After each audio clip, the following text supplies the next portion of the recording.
ನಮಸ್ತೆ. Can I ask YouTube ಚಾನಲ್ಗೆ ಸ್ವಾಗತ. ನಾವು ಇವತ್ತು ಕುರುಬನಕಟ್ಟೆ ಕ್ಷೇತ್ರ, ಇದು ಕೊಳ್ಳೇಗಾಲದಿಂದ ಸುಮಾರು 4-5 ಕಿಲೋಮೀಟರ್ ದೂರದಲ್ಲಿ ಇದೆ. ನಾವು ಸುಮಾರು ಬೆಳಗ್ಗೆ ಒಂದು 11-11:30ಗೆ ಕೊಳ್ಳೇಗಾಲದಲ್ಲಿ ಬಿಟ್ವಿ, ನಾವು ಮತ್ತು ನಮ್ಮ ಸ್ನೇಹಿತರು. ಇವತ್ತು ನಾವು ಕುರುಬನಕಟ್ಟೆ ಕ್ಷೇತ್ರಕ್ಕೆ ಹೋಗಿ ಅಲ್ಲಿ ದೇವಸ್ಥಾನದಲ್ಲಿ ದೇವರ ದರ್ಶನ ಮಾಡಿದ್ವಿ ಮತ್ತು ತಡೆಯನ್ನು ಓಡಿಸ್ಕೊಂಡ್ವಿ. ಸೊ ಅದಕ್ಕೆ 10 ರೂಪಾಯಿ ಟಿಕೆಟು. ಈಗ 10 ರೂಪಾಯಿ ಟಿಕೆಟ್ ಆಗಿದೆ. ಮೊದಲೆಲ್ಲ ನಾವು ಚಿಕ್ಕವರಾಗ ಇದ್ದಾಗೆಲ್ಲ 2 ರೂಪಾಯಿ 1 ರೂಪಾಯಿ ಟಿಕೆಟಲ್ಲಿ ನಾವು ತಡೆ ಓಡಿಸ್ಕೊಂಡಿದ್ದು ಉಂಟು. ಇದು ಬಂದು ನಾವು ಕುರುಬನಕಟ್ಟೆ ಕ್ಷೇತ್ರಕ್ಕೆ ಹೋಗುವ ದಾರಿ. ಇದು ನಮ್ಮ ಕರ್ನಾಟಕದ ಕಟ್ಟಕಡೆಯ ಜಿಲ್ಲೆ. ಆದ್ದರಿಂದ ಬರೀ ಕಾಡು ಮೇಡು ಬೆಟ್ಟ ಗುಡ್ಡಗಳೇ ಕಾಣುತ್ತದೆ. ಇದು ಬಂದು ಕುರುಬನಕಟ್ಟೆ ಕ್ಷೇತ್ರದ ಒಳಗಿನ ಒಂದು ಚಿತ್ರಣ. ಇವತ್ತು ಶುಕ್ರವಾರ, ಆಷಾಢ ಶುಕ್ರವಾರದ ಕೊನೆಯ ದಿನ ಆಗಿರೋದರಿಂದ ಜನಗಳು ತುಂಬ ಇದ್ದಾರೆ. ಮತ್ತು ಇಲ್ಲಿಯ ಆಚರಣೆ ವಿವಿಧ ರೀತಿಯಲ್ಲಿ ಇರುತ್ತದೆ ಮತ್ತು ಇದು ಬೇರೆ ಕ್ಷೇತ್ರಕ್ಕಿಂತ ವಿಭಿನ್ನವಾಗಿರುತ್ತೆ. ಇದು ಬಂದು ಮಂಟೇಸ್ವಾಮಿಯವರು ಈ ಕುರುಬನಕಟ್ಟೆ ಕ್ಷೇತ್ರದಲ್ಲಿ ಧರ್ಮ ಪ್ರಚಾರ ಮಾಡುತ್ತಾರೆ. ಇದಕ್ಕೆ ಪ್ರೇರಣೆ 12ನೇ ಶತಮಾನದಲ್ಲಿ ಬಸವಣ್ಣನವರ ಒಂದು ತತ್ವಗಳು. ಸೊ ಅದರಿಂದ ಇವರು ಪ್ರೇರಣೆ ಆಗ್ತಾರೆ. ಇವರಿಂದ ಇವರ ಅಪ್ಪಟ ಶಿಷ್ಯರಾದ ಲಿಂಗಯ್ಯ ಮತ್ತು ಚೆನ್ನಯ್ಯನವರು ಜೀವ ಸಮಾಧಿ ಕುರುಬನಕಟ್ಟೆ ಕ್ಷೇತ್ರದಲ್ಲಿ ಆಗಿರುತ್ತದೆ. ಸೊ ಇದರಿಂದ ಇದು ತುಂಬ ಪ್ರಸಿದ್ಧಿಯನ್ನು ಹೊಂದಿರುತ್ತದೆ.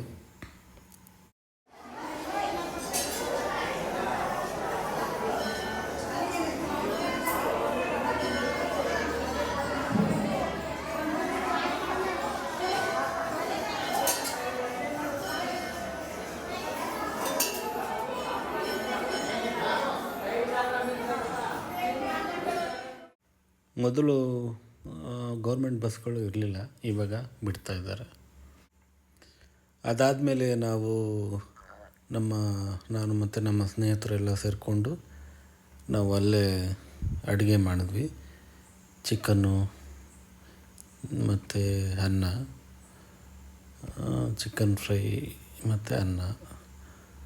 ಸೊ ಅದೆಲ್ಲ ನಾವು ಪ್ರಿಪೇರ್ ಮಾಡ್ತಾಯಿದ್ವಿ. ಇಲ್ಲಿ ನಾವು ಎಲ್ಲರೂ 4-5 ಜನ ಸೇರಿಕೊಂಡಿದ್ವಿ. ಅದರಲ್ಲಿ ಚಿಕನ್ ಫ್ರೈ ಮತ್ತು ಅನ್ನ ಎರಡೇ ವೆರೈಟಿ. ಇದರಲ್ಲಿ ನಾವು ಫಸ್ಟು ಚಿಕನ್ನು ಚೆನ್ನಾಗಿ ಬೇಯಿಸಿದ್ವಿ ಮತ್ತು ಅದಕ್ಕೆ ಬೇಕಾಗಿರೋ ಇಂಗ್ರೀಡಿಯೆಂಟ್ಸ್ ಟೊಮೊಟೊ ಆಗಲಿ, ಬೆಳ್ಳುಳ್ಳಿ ಮತ್ತು ಮೆಣಸು, ಕೊತ್ತಂಬರಿ ಸೊಪ್ಪು ಮತ್ತು ಇದಕ್ಕೇನೇನು ಬೇಕಾಗುತ್ತೋ ಇದೆಲ್ಲ ತೊಗೊಂಡ್ವಿ.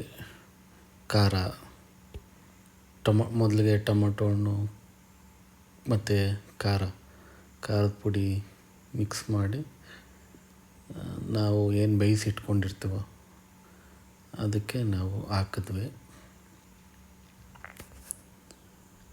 ಕೊತ್ತಂಬರಿ ಸೊಪ್ಪು ಅದನ್ನು ಹಾಕಿದ್ವಿ, ಫ್ಲೇವರು ಚೆನ್ನಾಗಿರುತ್ತೆ ಅಂತ. ಅದನ್ನು ಸುಮಾರು ಒಂದು 20-25 ಮಿನಿಟ್ಸು ನಾವು ಸ್ಟವಲ್ಲಿ ಕುಕ್ ಮಾಡಿದ್ವಿ, ಅಂದರೆ ಬೇಯಿಸಿದ್ವಿ. Almost 25 minutes ಬೇಯಿಸಿದ್ವಿ. ಬೇಯಿಸಾದ್ಮೇಲೆ ಅದಕ್ಕೆ ಬೇಕಾಗಿರೋ ಖಾರ, ಮೆಣಸಿನ್ಕಾಯಿ, ಬೆಳ್ಳುಳ್ಳಿ, ಈರುಳ್ಳಿ, ಟೊಮೊಟೊ ಎಲ್ಲವನ್ನು ಹಾಕಿ ಅದಕ್ಕೆ ತಕ್ಕಂತೆ ಉಪ್ಪನ್ನು ಸೇರಿಸಿ ನಾವು ಎಲ್ಲರೂ ಸೇರಿಕೊಂಡು ಮಾಡಿದ್ವಿ. ಅಲ್ಲಿ ಒಂದು 25-30 ನಿಮಿಷ ಆದಮೇಲೆ ನಾವು ಅದನ್ನು ಹಾಗೆ ಇಟ್ಟು ಅದ್ರ ಜೊತೆಗೆ ಸೌತೆಕಾಯಿ, ಈರುಳ್ಳಿ ಎಲ್ಲನೂ ಹೆಚ್ಕೊಂಡು ಸೈಡಲ್ಲಿ ಇಟ್ಕೊಂಡಿದ್ವಿ. 25-30 ಮಿನಿಟ್ಸ್ ಆದಮೇಲೆ ಚೆನ್ನಾಗಿ ಬೆಂದಿದೆಯಾ ಇಲ್ವಾ ಅಂತ ಒಂದ್ಸಲ ಚೆಕ್ ಮಾಡಿದ್ವಿ. ಅದು ಗ್ಯಾಸ್ ಫ್ಲೇಮ್ಸ್ ಎಲ್ಲ ಚೆನ್ನಾಗಿ ಬರ್ತಾ ಇರೋದರಿಂದ ಚೆನ್ನಾಗಿ ಬೆಂದಿತ್ತು. ಮೊದಲಿಗೆ ಸ್ವಲ್ಪ ಖಾರ ಜಾಸ್ತಿ ಆಗಿದ್ದರಿಂದ ನಾವು ನಿಂಬೆಹಣ್ಣು ಹಾಕ್ಕೊಂಡ್ವಿ, ಮತ್ತು ಸ್ವಲ್ಪ ನೀರು ಹಾಕ್ಕೊಂಡ್ವಿ. ಆಮೇಲೆ ಸ್ವಲ್ಪ ಉಪ್ಪು ಜಾಸ್ತಿ ಆಗಿತ್ತು, ಅದಕ್ಕೆ ನಾವು ಸ್ವಲ್ಪ ನೀರು ಜಾಸ್ತಿ ಮಾಡಿಕೊಂಡು ಎಲ್ಲ ರೀತಿಯಲ್ಲೂ ಕರೆಕ್ಟಾಗಿದೆ ಅಂದಾದಮೇಲೆ ನಾವು ಸೌತೆಕಾಯಿ ಮತ್ತು ಈರುಳ್ಳಿ ಎಲ್ಲ ಹೆಚ್ಕೊಂಡು ಸೈಡಲ್ಲಿ ಇಟ್ಕೊಂಡು ನಂತರ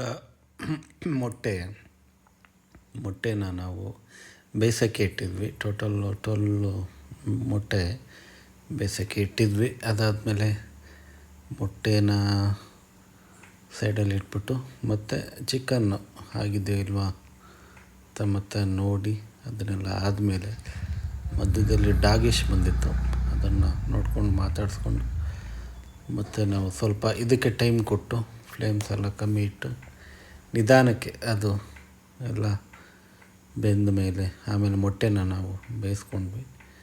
ಮೊಟ್ಟೆನೆಲ್ಲ ಬೇಯಿಸ್ಕೊಂಡಾದಮೇಲೆ ಫೈನಲಾಗಿ ನಮಗೆ ಚಿಕನ್ ಕರ್ರಿ ಅಂದರೆ ಚಿಕನ್ ಫ್ರೈ, ಇದು ನಾಟಿ ಸ್ಟೈಲ್. ಯಾವುದೇ ರೀತಿಯಲ್ಲಿ ನಾವು ಈ ಪ್ಯಾಕೆಟಲ್ಲಿ ಸಿಗುತ್ತಲ್ಲ ಅವೆಲ್ಲ ನಾವೇನು ಯೂಸ್ ಮಾಡಲ್ಲ.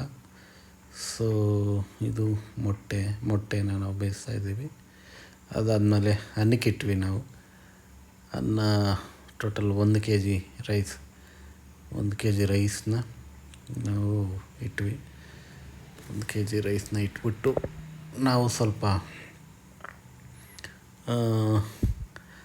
ಯಾವುದು ಚಿಕನ್ ಕರಿಗೆ ನಿಂಬೆಹಣ್ಣು, ಅದು ಖಾರ ಆಗಿದೆ ಅಂತ ಹೇಳಿದ್ನಲ್ಲ, ಅದಕ್ಕೆ ಸ್ವಲ್ಪ ನಿಂಬೆಹಣ್ಣು ಹಾಕ್ಕೊಂಡು ಅದನ್ನು ಸ್ವಲ್ಪ ವೆರೈಟಿ ಅಂತಲ್ಲ, ಸ್ವಲ್ಪ ರುಚಿಗೆ ತಕ್ಕಂತೆ ಉಪ್ಪು ಎಲ್ಲ ಕರೆಕ್ಟಾಗಿದೆಯಾ ಇಲ್ವಾ ಅಂತ ನೋಡಿಕೊಂಡು ಕರೆಕ್ಟಾಗಿ ನಾವು ಅದನ್ನು ಫೈನಲಾಗಿ ನಾವು ಅದನ್ನು ರೆಡಿ ಮಾಡ್ತಾಯಿದ್ವಿ. ಅಂದರೆ ಫೈನಲಾಗಿ ಅದು ಚೆನ್ನಾಗೇ ಬಂದಿತ್ತು. ಚಿಕನ್ ಕರ್ರಿ ಮಾಡಿದಂಥ ವ್ಯಕ್ತಿ ಅದನ್ನು ಎಲ್ಲ ರೀತಿಯಲ್ಲೂ ಸ್ವಲ್ಪ ಕೇರ್ಫುಲ್ಲಾಗಿ ಗಮನಿಸ್ಕೊಂಡು ಚೆನ್ನಾಗಿ ಮಾಡಿದರು. ಫೈನಲಾಗಿ ನಾವು ಅನ್ನನೂ ಇಟ್ಟಿದ್ವಿ. ಅನ್ನನೂ ರೆಡಿ ಆಗ್ತಾಯಿತ್ತು. ಅಲ್ಲಿಗೆ ಮೊಟ್ಟೆ ರೆಡಿ ಆಗಿತ್ತು. ಅದನ್ನೆಲ್ಲ ಬಿಡಿಸ್ತೀವಿ. ಅಲ್ಲಿಗೆ ಟೋಟಲ್ 12 ಎಗ್ಸ್, ಅದನ್ನೆಲ್ಲ ನಾವು ಬಿಡಿಸ್ಕೊತಾ ಇದ್ವಿ.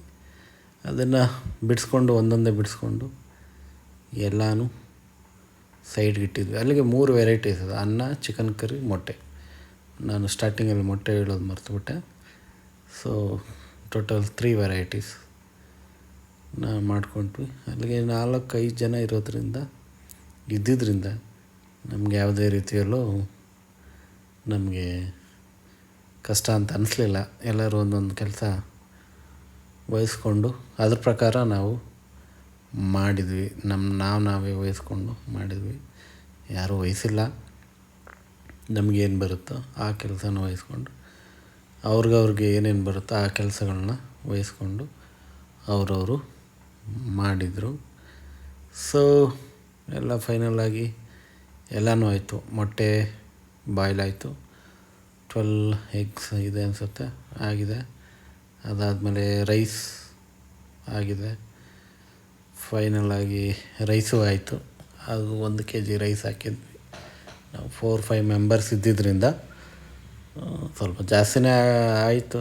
ಅದರಲ್ಲಿ ಮಧ್ಯದಲ್ಲಿ ಬಂದಿದ್ದರು ಯಾರೋ, ಅವ್ರಿಗೂ ಹಾಕಿದ್ವಿ. ಅಲ್ಲಿಗೆ ಮೊಟ್ಟೆ, ಫೈನಲಾಗಿ ಚಿಕನ್ ಕರಿ, ಸ್ವಲ್ಪ ಆಮೇಲೆ ಈರುಳ್ಳಿ, ಸೌತೆಕಾಯಿ ನಾವು ಟೇಸ್ಟ್ ಮಾಡ್ತಾಯಿದ್ವಿ. ಅದ್ರ ಮಧ್ಯೆ ನಮ್ಮ ಸ್ನೇಹಿತರ ಒಂದು ಕ್ಯಾಪ್ಷನ್, ಟೀ ಶರ್ಟ್ ಮೇಲಿನ ಕ್ಯಾಪ್ಷನ್ ನೋಡಿ ಅದನ್ನು ರೆಕಾರ್ಡ್ ಮಾಡಿದ್ವಿ. ಇದು ನಮ್ಮ ಕುರುಬನಕಟ್ಟೆ ಕ್ಷೇತ್ರದ ಸೌಂದರ್ಯ. ಇದು ಬಂದು ಲಾಸ್ಟ್ ಅಂದರೆ ಕಟ್ಟ ಜಿಲ್ಲೆ ಆಗಿರೋದ್ರಿಂದ ಕರ್ನಾಟಕಕ್ಕೆ ಇದೇ ಡೆಡ್ ಎಂಡ್. ನಿಮಗೆ ಇದಾದಮೇಲೆ ಏನೂ ಸಿಗಲ್ಲ. ಮತ್ತು ಯೂ ಟರ್ನ್ ಮಾಡಿಕೊಂಡು ಮತ್ತೆ ಕೊಳ್ಳೇಗಾಲಕ್ಕೆ ನೀವು ಹೋಗಬೇಕಾಗುತ್ತೆ.